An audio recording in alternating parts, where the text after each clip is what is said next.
Deux grands phénomènes en plongée profonde qui affectent le système nerveux. Il y a le syndrome nerveux de haute pression. Alors ça, c'est des troubles essentiellement moteurs, c'est-à-dire c'est du tremblement. Le plongeur, il commence à trembler. C'est des secousses musculaires, c'est-à-dire les muscles ont du mal à se relâcher. Il y a des troubles du sommeil. Il y a des troubles également, disons, une perte d'appétit. Donc tout ça, c'est classé sous la dénomination de syndrome nerveux de haute pression. Ça, c'est un effet pression.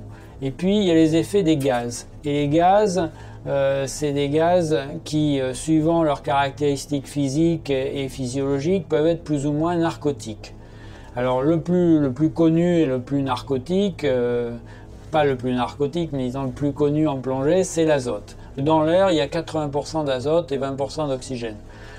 Donc c'est l'azote qui est le principal composant de l'air et c'est lui qui, sous pression, va donner la narcose à l'azote que Cousteau avait appelée, il y a plus de 50 ans, l'ivresse des grands fonds. Every exposure is checked for safety before the experiment starts. Dans les années 60, les militaires suédois filment les effets de la narcose à une profondeur équivalente à 120 mètres. Les sujets sont enfermés dans un caisson et on cherche à montrer que les effets des gaz ne sont pas les mêmes pour tous. Par contre, à 120 mètres, ce qui est sûr, c'est que tous les sujets perdent la plupart de leurs capacités intellectuelles. Comme cet officier ingénieur à qui on doit réapprendre à se servir de boulons et d'écrous.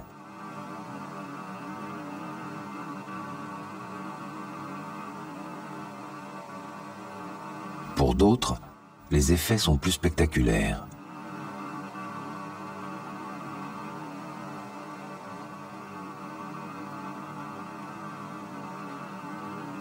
Effets qui cessent dès que la profondeur diminue.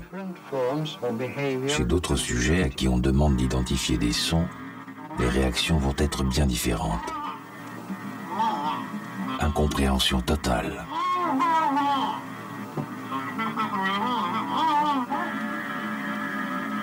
Agressivité.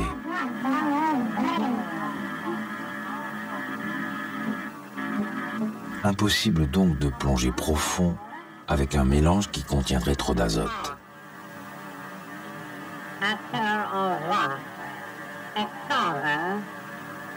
Dans les années 80, la plongée ultra-profonde devient un enjeu industriel. Poussé par l'industrie pétrolière en plein boom, on cherche à envoyer des hommes sous la mer de plus en plus profond. La course s'engage dans un cadre tout d'abord expérimental, puis industriel. Mais jusqu'à quelle profondeur peut-on descendre ?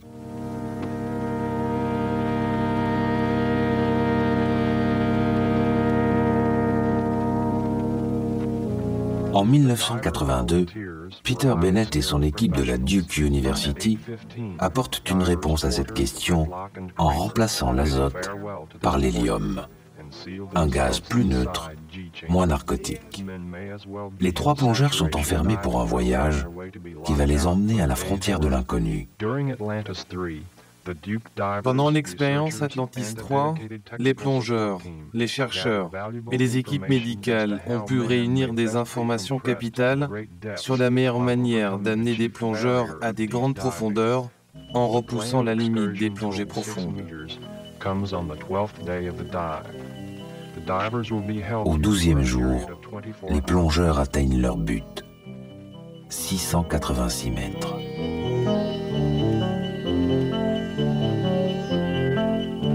L'aventure ne s'arrête pas là. Le chemin vers la surface est encore long.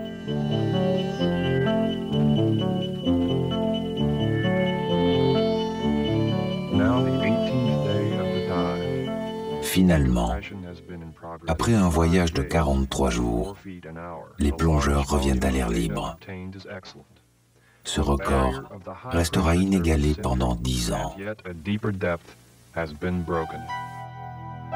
Jusqu'au jour où...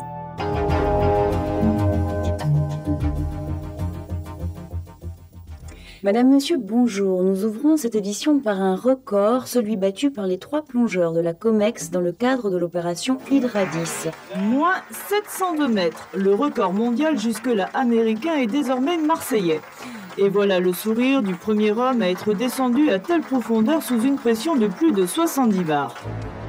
Avec Hydra 10, les 3 volontaires vont s'engager dans une expérience extrême. Contrairement à Atlantis, ce n'est pas de l'hélium, mais un mélange expérimental à base d'hydrogène gazeux que ces plongeurs vont respirer. Prêt pour l'enregistrement? Ouais, je suis prêt pour l'enregistrement. Le tracé est bon là, maintenant.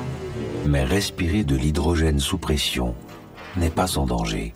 Alors, la narcose à hydrogène, c'est un peu comme la narcose à l'azote, mais en plus psychédélique. Voilà, on pourrait dire d'une manière un peu imagée.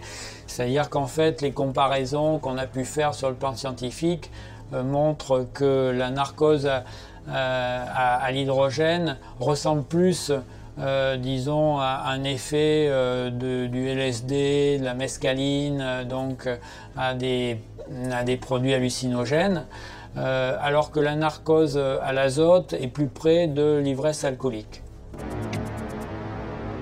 Des 3 plongeurs, Théo est le seul à supporter ce mélange, la pression et le stress.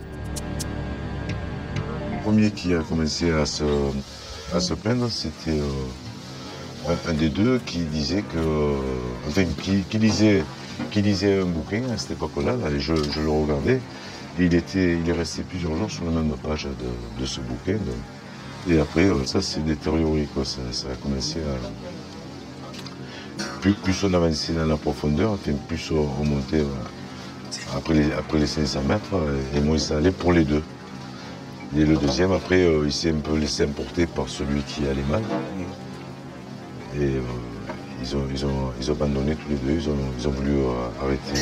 J'ai fait presque une crise de nerfs pour continuer, parce que j'étais bien mentalement et physiquement, donc j'ai voulu continuer à tout prix.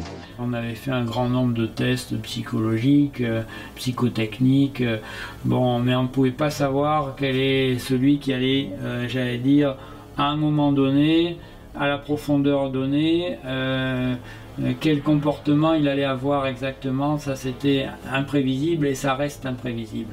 Donc il y a ce côté inconnu, et puis vous avez des individus qui vont, comme vous le disiez, vont aller sur l'Everest, et d'autres qui vont s'arrêter au camp de base.